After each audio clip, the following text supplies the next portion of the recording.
Ofisi ya Nabii wa Ishara ama ukumbi wa huduma ya LBC Tanzania tawi la Tanga, ndio hii hapa, Nabii wa Ishara Tanzania.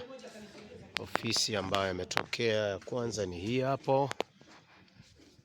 Mbarikiwe sana ambao mlifanya kazi kwenye hii ofisi kuijenga pamoja na zile kumbi zake kuwa katika hali ambayo watu wa Tanga kwa sasa. Nabii wa Ishara hapa ni kama bishop, kwa sababu tayari ana mtumishi wake wa Mungu hapa, Mrs. Yohana ama mke wa Yohana,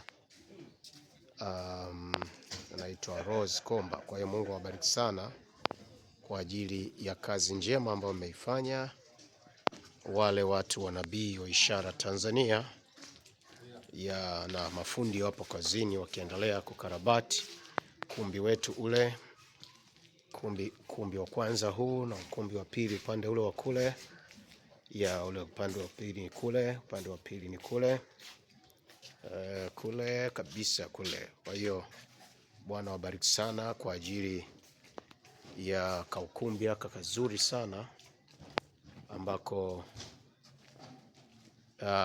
watumishi wa Mungu mliojiunga katika madhabahu ya Nabii wa Ishara Tanzania mehusika kuweza kujenga.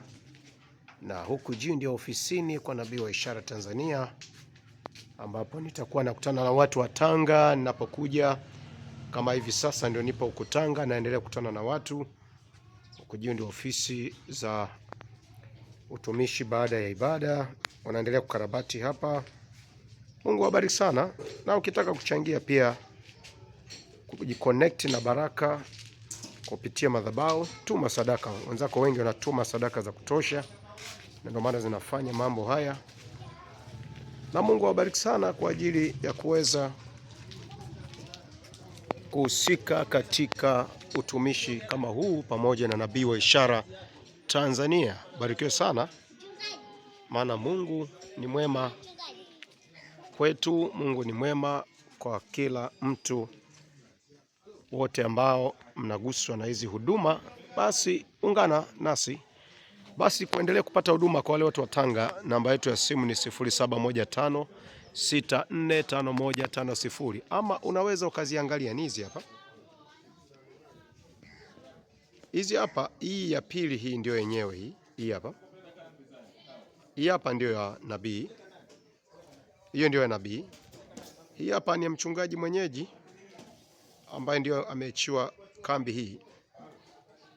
Mbarikiwe sana kwa ajili ya haya yote.